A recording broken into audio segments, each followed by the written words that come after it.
বিসমিল্লাহির রহমানির রহিম। এই দেশে দীর্ঘ 17 বছরের রাজনৈতিক প্রভাব আমরা দেখেছি। দোকান ফাটে কথা বলতে পারেনি রাজনৈতিক প্রভাবের কারণে।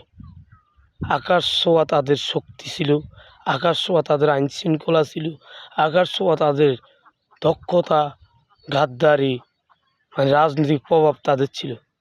আমরা দিন শেষে দেখলাম আসলেও রাজনীতিক যখন ক্ষমতার পাল্লা বদল হয় তাহলে আর কিছু থাকে না, সে শূন্য। সে যত বড় ক্ষমতাশালী হোক না কেন সে শূন্য। আসলে আল্লাহ পাক একটা ব্যক্তিকে ক্ষমতা দিতে পারে এবং নিতেও পারে। তাই আমি বলি, আমরা যারা ক্ষমতাসীন, আমরা যারা রাজনীতি করি, আমরা যারা ক্ষমতা পেয়েছি, আমরা যারা তাদের আল্লাহ পাক আমাদেরকে ক্ষমতা দান করেছে, আমরা যেন আমাদের ভাষাগুলা লঙ্ঘন করি, মানুষের কাতারে আসি কথা বলি। এমন কথা বলবো না মানুষের গায়ে লাগবে, এমন কথা বলবো না যে আমি দিন শেষে ক্ষমতা যাওয়ার পরে আমি দেশ ছেড়ে ফেলাতে হবে। এমন কথা বলা যাবে না যে আমি ক্ষমতা যাওয়ার পরে মানুষ আমাকে এই দেশ থেকে বিতাড়িত করে।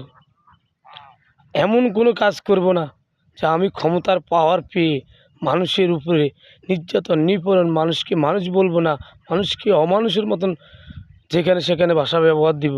আমি মরার পরে আমার ওই লাশটাতে যেন ওই লোকগুলা থুতু না পালায়, যেন আমাকে ভালোবাসে। এরকম নেতা হতে হবে, নেতা হতে হবে, নেতার মতন নেতা। জনগণের কাতারে আসতে হবে, জনগণের সাথে কথা বলতে হবে, সবার সাথে সম্মানী লোককে সম্মান দিয়ে কথা বলতে হবে। এটা হচ্ছে নেতা।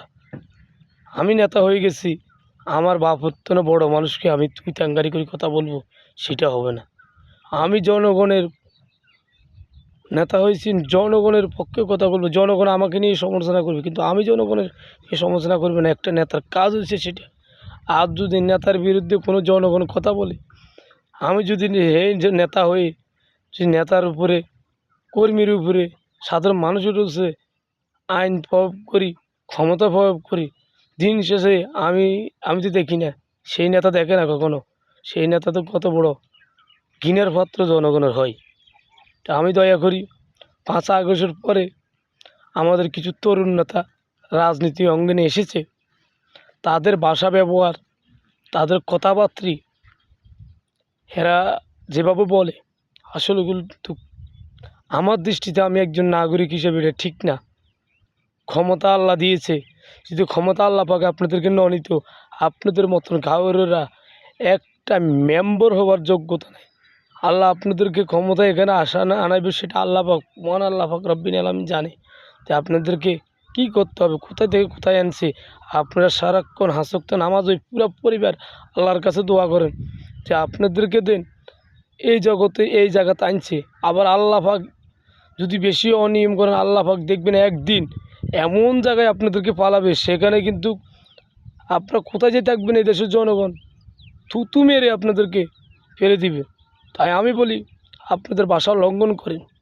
এই দেশে বহু মানুষ নির্যাতিত হয়েছে, বহু বছর, দীর্ঘ 17 বছর আপনারা নির্যাতিত হয়েছেন। সর্বপ্রথম শুধু 1 মাস 2 মাসের মতো, সেখান থেকে আপনারা ক্ষমতা পেয়ে আপনারা এই দেশের মানুষকে যাই তাই বলবেন গালের ভাত দিয়ে। দিন শেষে আল্লাহ পাক আপনাদের বিচার সঠিকভাবে করবে। আমি বলি একজন নাগরিক হিসেবে আপনারা যেন বিপদে না পড়েন, কারণ ক্ষমতা চিরস্থায়ী নয়, 5 বছরের জন্য ক্ষমতা। একদিন দেখবেন ক্ষমতা পায়ের তল থেকে সরে গেছে, তখন কোথায় যাবেন সেই হিসাব কিতাব করে কথা বলবেন। আমরা তো রাজনীতি করেছি, কই আমরা তো কর্ম করি খাই, কাউকে মুখের ভাষা খারাপ দিই না। যারা আমাদেরকে অত্যাচার করছে 5 আগস্টের আগে, আমরা সবাইকে ভালোবাসি, সবার জন্য সবার পিছনে একটা খরচ করে, তারা আমাদের পিছনে খরচ করে, আমরা তো উঁচু চোখে তাকাই, তাদেরকে কোনো কথা বলিনি। আমরা তো বহু নির্যাতিত হয়েছি।